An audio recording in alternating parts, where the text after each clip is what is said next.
What's up, guys? This is God, Grit, and Glory, and I am your host, Veto Creed. We talk about the stuff that most people stay quiet about: Jesus, business, politics, and occasionally a few conspiracy theories. No scripts, no filters, just straight up truth. So join us as we unravel and speak truth.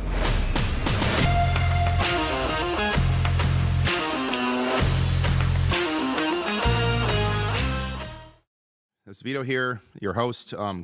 So this is part 3 of our series that we were going to discuss about the Charlie Kirk death. We talked about, on the last first 2 episodes, we talked about all the potential conspiracies that were completely around. We talked about Mossad, Israel. We talked about potentially Trump. We talked about Erica. We talked about all these individual smaller theories about who these people were, between Tyler Robinson and that older gentleman that they had arrested and initially released right away.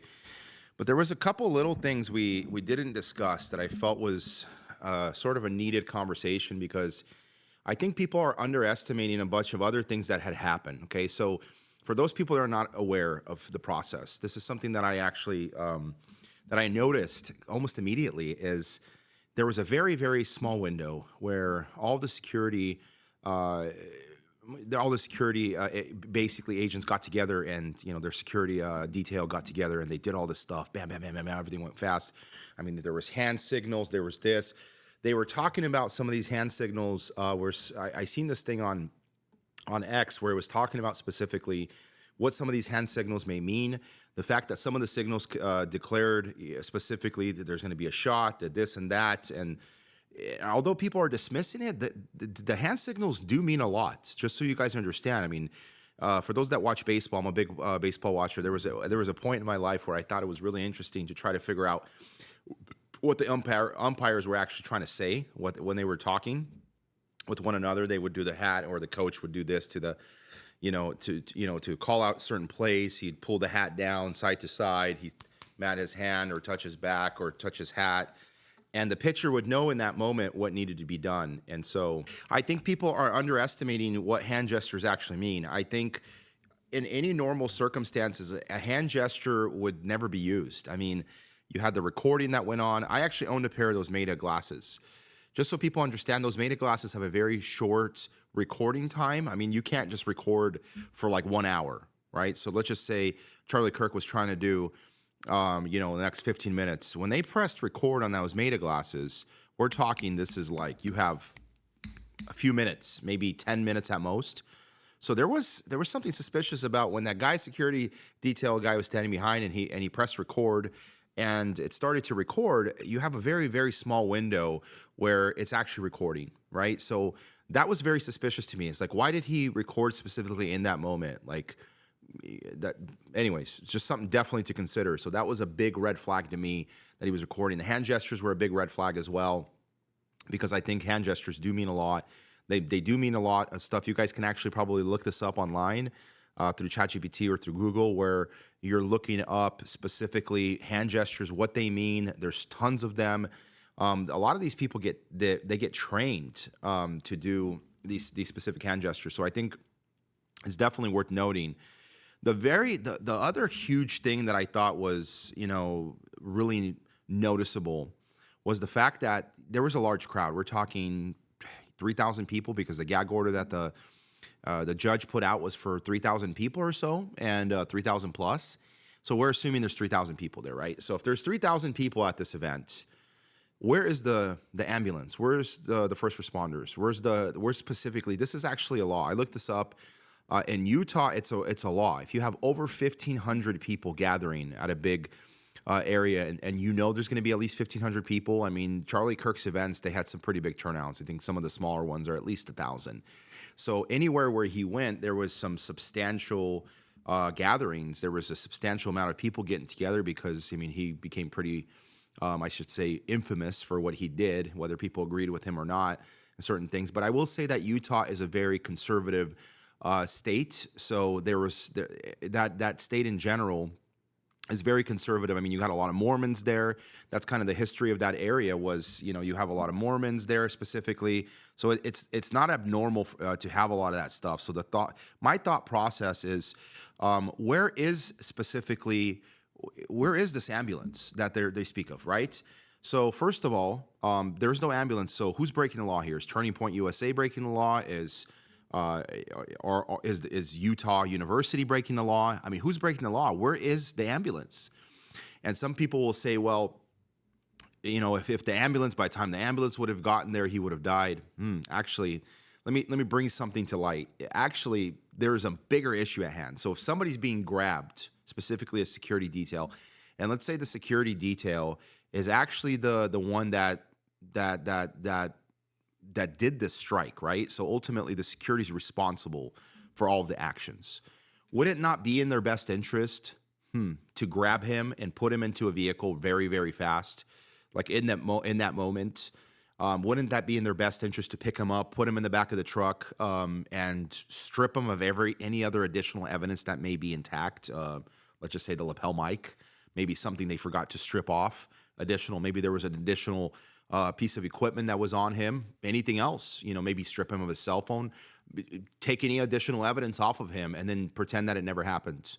So I find that extremely suspicious because a lot could have happened. They say that roughly by the time he was shot, supposedly, I say shot, and I think about 45 to 50 seconds went by the time he was placed into the car.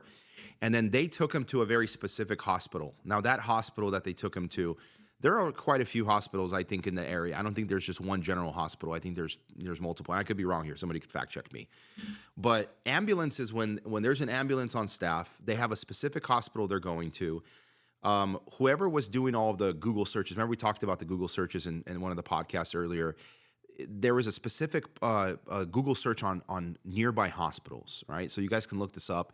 And I thought it was interesting because when you're looking for nearby hospitals, the hospital that controls it, right? So the ambulance is going to go to a very specific location.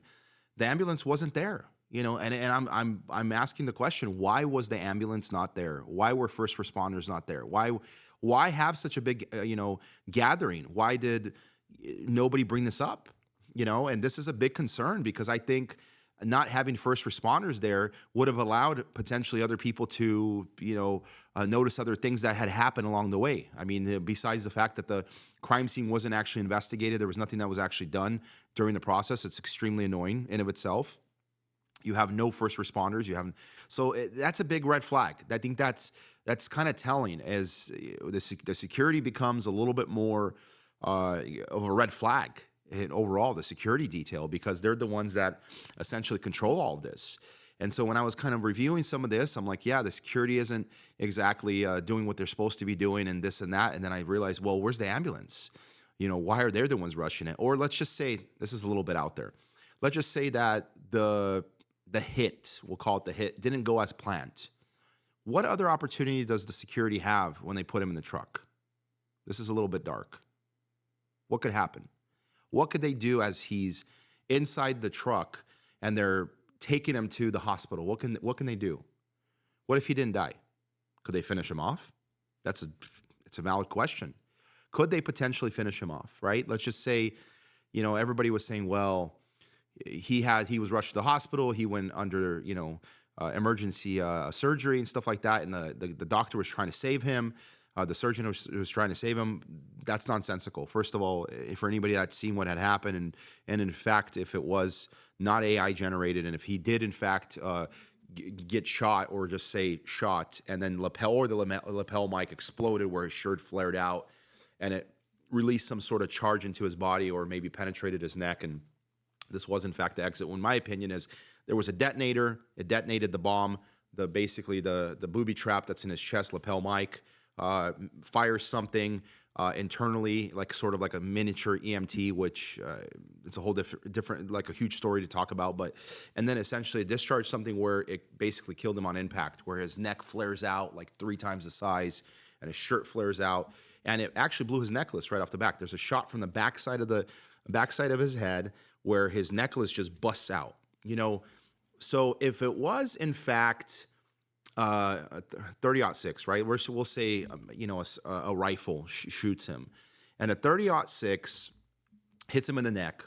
Why would his necklace explode? These are the really basic questions. I think, when I talk about, Christianity, God gives a lot of people knowledge, insight, and of course discernment. I think God has gifted many of us discernment to sort of understand.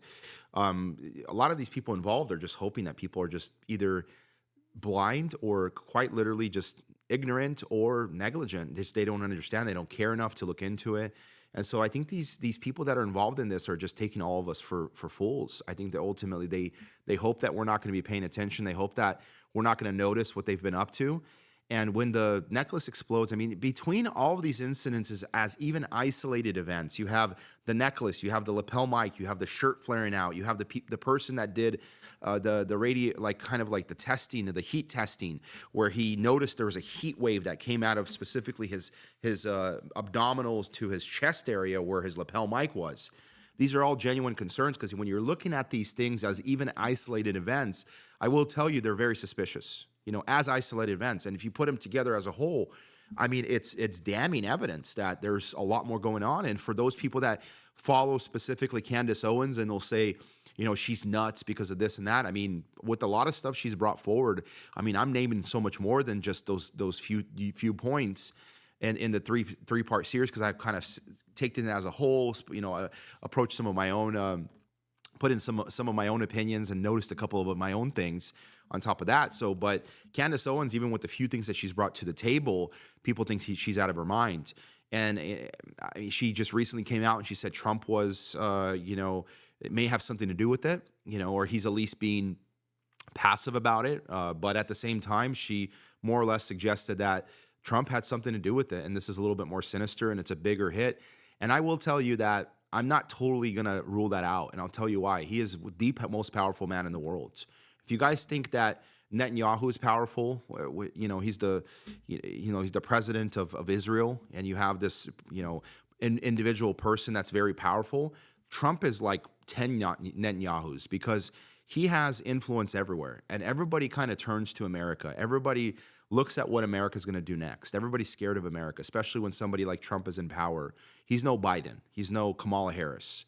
Not that I think that Kamala would have ever won unless they would have, rigged the election, sort of like they did in 2020. But the point is I believe the fact that Trump has a lot of influence, and I think it's very dangerous to completely dismiss the fact that he may have at least had knowledge of this. Maybe, let's just say maybe it wasn't him directly that had anything to do with it. But, what if he's complacent to the situation, and he says, oh, well, I kind of knew about it, but I'm not going to do anything about it. Let's just say the Mossad did have something to do with it, and it isn't Trump.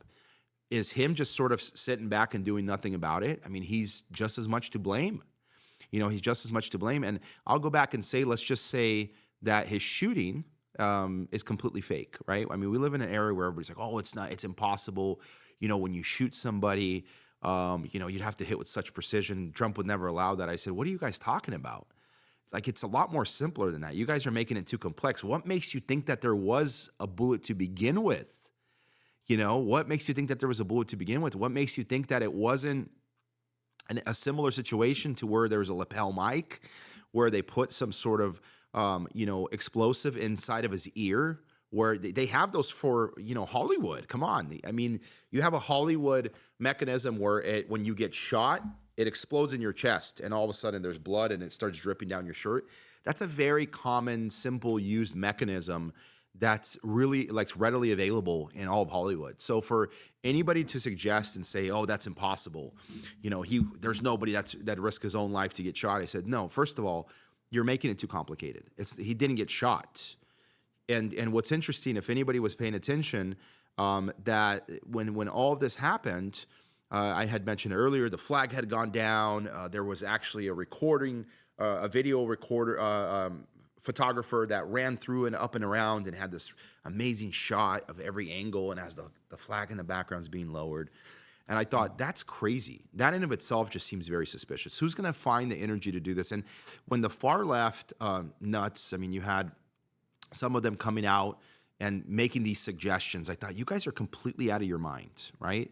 You guys are deranged, because who who would go to those extents to potentially make himself look bad or good or whatever in this situation? Well, if you think about it, what probably won the election for Trump, other than Charlie Kirk, of course, and people really shilling for his presidency, was the fact that people on the neutral side, or even some people that were maybe Democrats or maybe conservative Democrats, probably noticed the fact that Trump did get almost killed and he became a martyr, or a potential martyr, I should say, in the eyes of America. And he was brave. And even Elon Musk came out. He's like, he's a badass. You know, he put his fist up, fight. Any other person would cower. They would lower their head. They would run off. And so you have this kind of situation where everybody's like, yeah, no, I definitely support Trump now. Even though those people that were kind of on the fence all of a sudden say, yeah, we support Trump. When in reality, what's actually going on is that was his goal all along. I mean, ultimately, if you look at it from a more of a, let's just say, unbiased perspective, where you're kind of in the middle and you're like, well, I'm not a Trump fan and I'm not a supporter, and I don't hate him. I'm in the middle, right? If you're looking from outside in, let's just be, rational here, and we're looking from outside in, is it possible? I mean, just ask that question. Is it possible that situation could have been staged? I mean, come on, we have AI, we have CGI, we have artificial general intelligence that's literally on the horizons that probably is already here. We just don't know about it. I mean, everybody's probably seen the Sora app that's been surfacing. So it's not that far-fetched. So for anybody that's claiming that there's no possible way Trump could have anything to do with this, and I'm not totally saying that Trump is guilty here and he's the one that we should blame and this and that, but I will say the fact that a lot of stuff that has happened, it's been very suspicious. Let's just put it that way. A lot of stuff that has happened, it's been extremely suspicious. And that situation could have possibly, it definitely did help his presidency. I will leave it at that, because I believe that him looking like he was almost a martyr, and then there was also a second attempt at his assassination at the golf course in Mar-a-Lago. I mean, you have all these isolated kind of events that just kind of make him look like he's a martyr, or almost a martyr, and he's on the same scale as JFK and stuff like that. And of course, if you tie in the fact that Trump was almost shot twice, and some claim that there was a third time that didn't get broadcasted as much. So if you tie those isolated events in, and you say, hey, well, Charlie Kirk, specifically Charlie Kirk, was shot by somebody, some lunatic on the left, it wouldn't even cross your mind that somebody on our side could be doing it, right? There's a book that Trump loves to read, and I've read it. It's called The Art of War, right? The Art of War, it talks about, and he has a book called The Art of the Deal. And I mean, he uses very similar concepts in that book, where he talks about, keeping your enemies close and being able to understand what they think even before they do it. And I've read a lot of these books, and I'll tell you what's interesting about The Art of War is, in this specific Art of War book, it talks about, just how you can manipulate, your enemies to the point where you think they're on your side, but you're always playing, 4D, 5D chess, and sort of creating an illusion that you're on their side when you're really not, and sort of like that. And I mean, maybe that's literally what it was, and I'm just all I'm doing is I'm being constructive here, right? And so, what if that was in fact what it was? What if the reality is what if Trump was having him at arm's length in his life, so he would just win him the presidency, which he did, and after the presidency was won, it almost feels like he had discarded him, right? And so he had sort of just pushed back and said, hey, now I have real work to do, and he had elected all these other individuals. The one thing that I found pretty crazy, because Trump did elect. He gave Don Bongino a position, Kash Patel, Pam Bondi. Matt Gaetz was actually, he was offered the attorney general, I think, for America. And I thought that was crazy that he had declined it. Then there was some stuff that came out that potentially was going to make him look bad. And I felt that there was a lot going on there. And of course, that's when they brought Pam Bondi in. But all of this as a whole is, why did Trump never offer Charlie Kirk that position? Why did Trump never offer Charlie Kirk a position in his somewhere in his presidency? And maybe he did. Maybe somewhere I missed it. I mean, I usually hear about just about all of it that happened, and maybe maybe he did offer it to him, and maybe Charlie Kirk said, "Hey, I don't want to have anything to do with it." Or maybe he just obviously most likely probably let him off easy because he was a Trump supporter. And he says, "Hey, I have a different mission in life." Maybe Trump didn't like that. I mean, I'm just speculating, of course. This is all speculation, but maybe Trump didn't like that. But I think the bigger question is it's not a matter of whether Trump liked it or not. I think Charlie Kirk was a big threat to the Trump administration, longevity-wise. Let's just say Trump wanted to get Barron into office as, the future president, or he wanted to get Erica Kirk or Don Jr., or any of these individuals, and that's a big threat, to have somebody that's well versed like Charlie Kirk, and there's a lot that had happened, and I found it really interesting that somebody had mentioned this, and I sort of thought about it. Well, Israel, they sacrificed the red heifer, and for those people that don't know the story of Israel, and biblically speaking and stuff like that, they have the red heifer, which they haven't been able to sacrifice a red heifer for many, many, many years. I think it's been thousands, they say, where there's always been imperfections, and this year was the first year in thousands of years where the red heifer was sacrificed, right? And then of course Trump is given the Prince of Peace crown by Israel. There was a couple other things that Trump came out and said. He had mentioned the fact that he's not going to heaven. You guys can look this up. He's like, well, I think one of the interviewers or some news media station asked him, and they said, what if about heaven, this and that? He's like, oh, I don't know if I'm going to make it to heaven. And he's like, he was really like, he sort of pushed it off. And I some may look at it, he's just being humble. It's not about being humble. It's the inability to know whether you are saved or not. Like, I will tell people openly on camera the fact that I am a born again Christian. And I'm a devout Christian to truth. I believe in that there is only one thing in this world, and it's our power through Jesus Christ and through his grace for him dying on the cross, for us individually. And I mean, I'll tell you that clearly, and I'll say I'm very confident that I'm going to heaven. There is no doubt in my mind or my heart that I will not go to heaven. So, and I'm a true believer of grace. And for somebody like Trump to be in a position of power, and let's just say for him to be saved, right? Let me tie this back in. For him to be saved by God, right? So he almost got shot. Why was he not more humbled? The only thing that really makes sense to me, if you really think about it, is if he did it himself.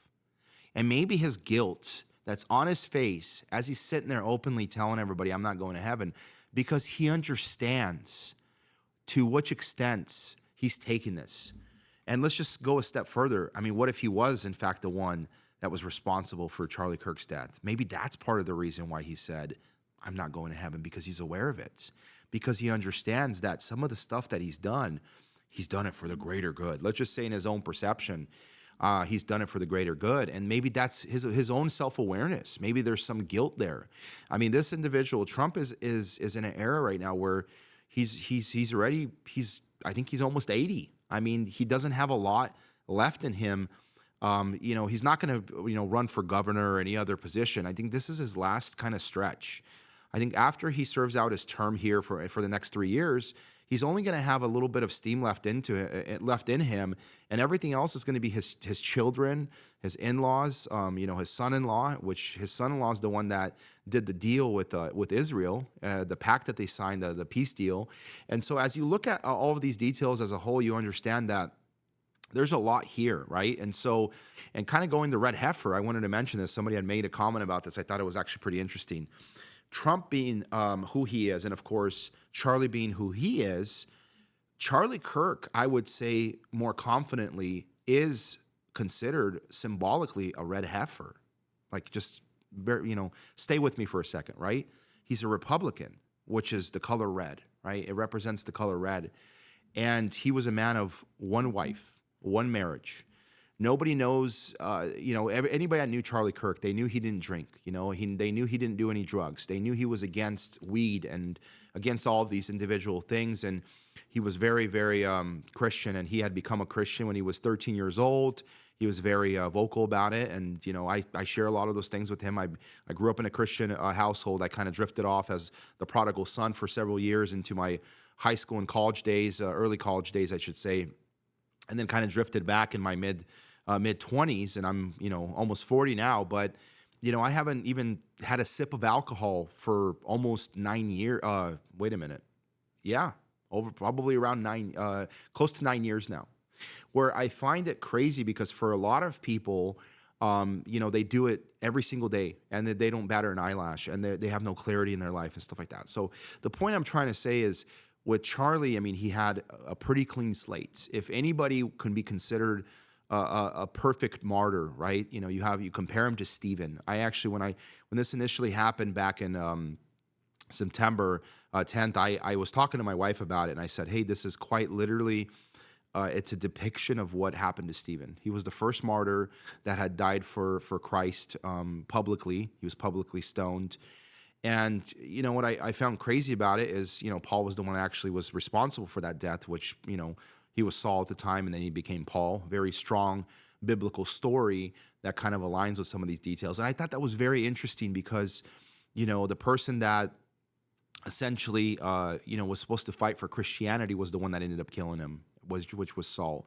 And you have some of the similar kind of people in our midst right now that claim to be fighting for Christianity and all this. And I'm going to go back and kind of, dig back deeper into this notion of Charlie Kirk's assassination because I've kind of gone off of a weave here, right? So we're talking about Trump a little bit more, but I wanted to kind of weave that in so you guys understand that Trump here it's a pretty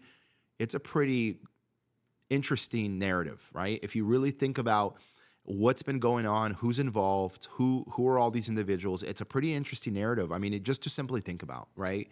And so I just wanted to bring that up just so people kind of are a little bit more open-minded about it and don't have that cultish mindset. Because let me tell you, if anybody's a big Trump supporter, it's me. If anybody has ever been a very, very big Trump supporter, and I've supported him, like I said before, because I believe in freedom of speech. I believe in freedom to practice my religion. I believe, the pursuit of happiness. I believe in all of my rights, my God-given rights, that have been given to me by, the United States of America. So when I say that I'm a supporter of Trump, I'm a supporter of America.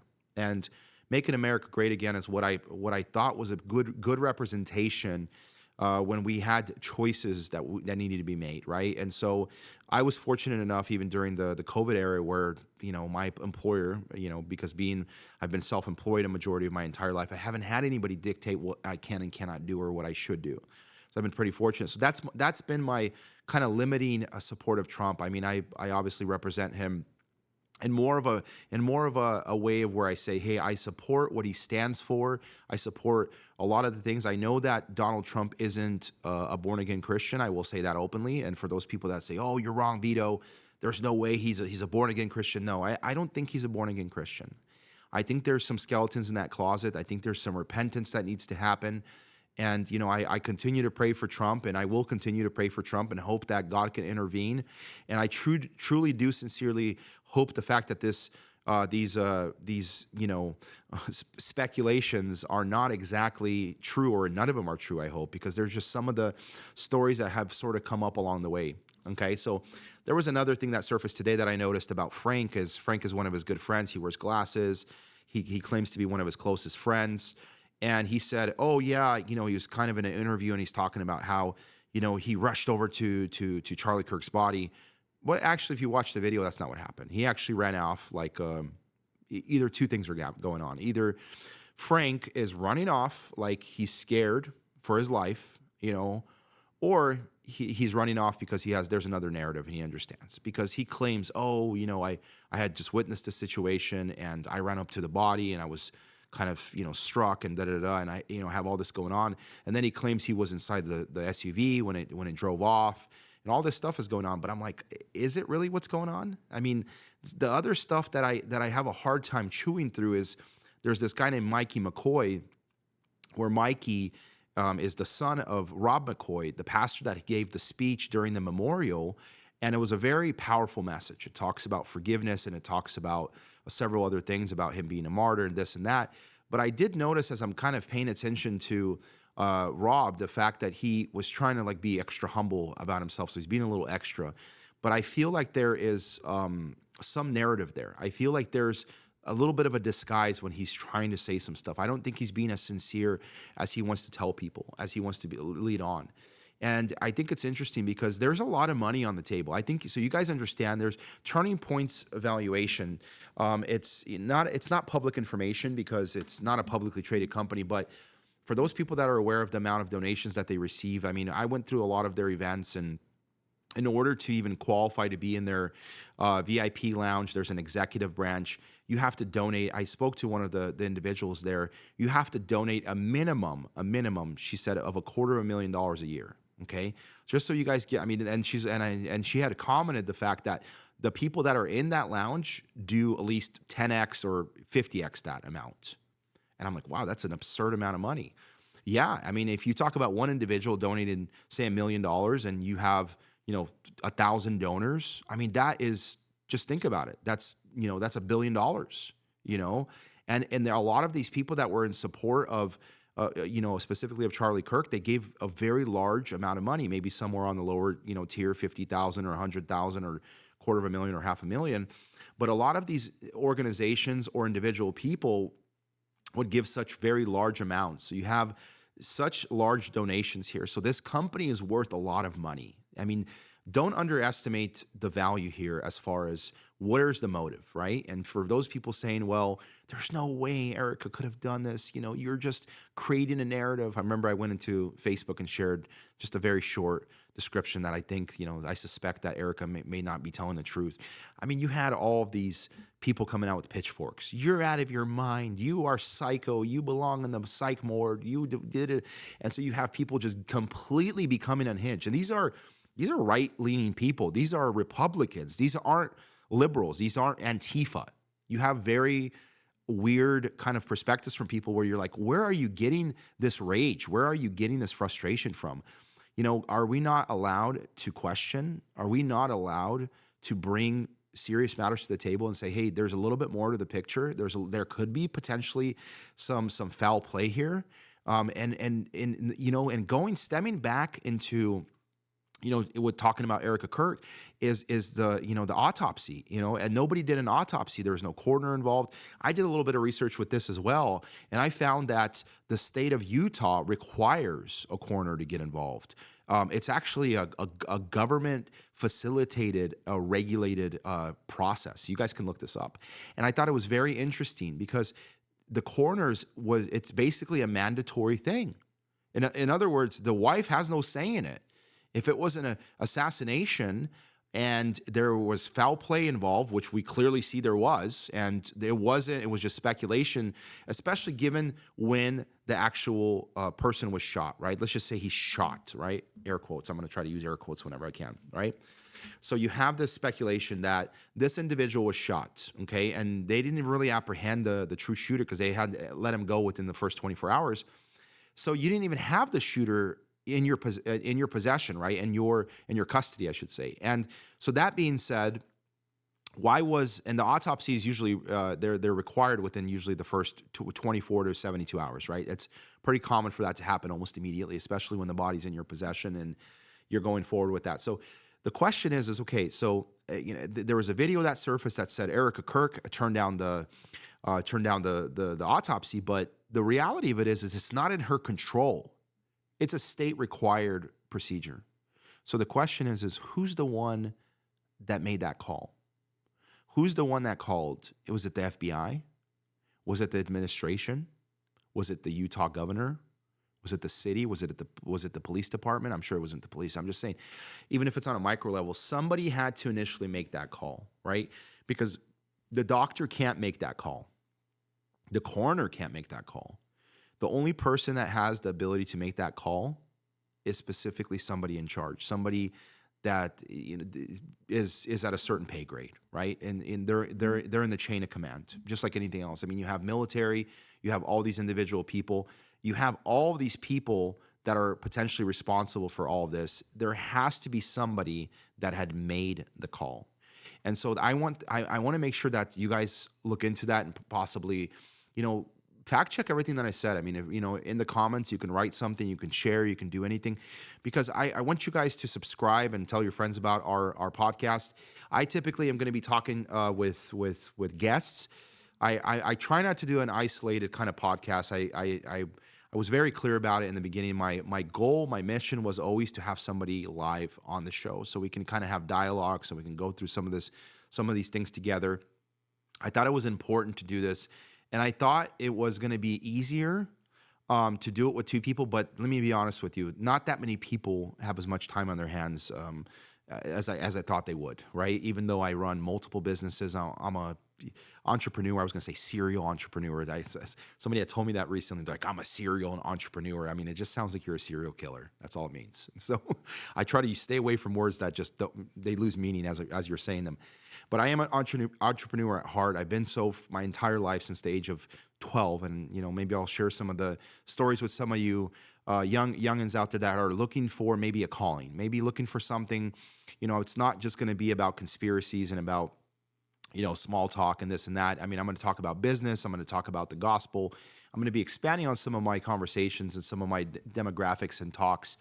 But I thought this was important to a lot of people, and this is most definitely important to me because this conversation needs to be said. I don't think there's enough people out there that are trying to investigate and truly find out what's going on. I made a comment in one of my podcasts that I think Candace Owens is doing a great job, and she continues to do it. She had a hiatus for a little while, and she came back, and she's back at it again. And now she came out and ousted Trump on this, which I was saying that even before she had made that comment. Not that she watches any of my stuff, but I'm just saying it's the issue with Trump. It was kind of a given. Kind of, in my opinion, because of his behavior right after, right? There's a saying that a picture says 100, has 100 words, right? Or it says 1,000 words or whatever. There's a saying out there. But what does that say for a video, right? When you see somebody on video acting a fool or acting a certain way or seeing all of these things, what does it say for a video, right? I mean, every expression, every emotion, everything that's going on, you can pick up on body language. You can pick up on a lot of things. There's so many things that can be seen in a setting of a video that you would normally not see anywhere else. Okay, so I just think this is important, when people are talking about this stuff, and I think this was very important to me, and I just decided to do the podcast on this 3-part series. I may have a 4th one if I feel the need that some additional facts need to be added. But at this point, I think I've crossed all of the the conspiracies. I've potentially said all of them that are out there floating around, and some of them are a little bit intertwined, and some of them are. I've excluded a few because I thought they were sort of irrelevant. But I mean, the more mainstream ones that I felt were the ones that were more popular on Instagram and X and everywhere else. I brought them up. I talked about them. I expanded on them a little bit. So thanks for joining us, and I appreciate you guys subscribing and sharing our podcast with others. Once again, this is Veto Creed with God, Grit, and Glory, and thank you for joining. And hopefully you guys can click the subscribe button and the share, and yeah, stay tuned.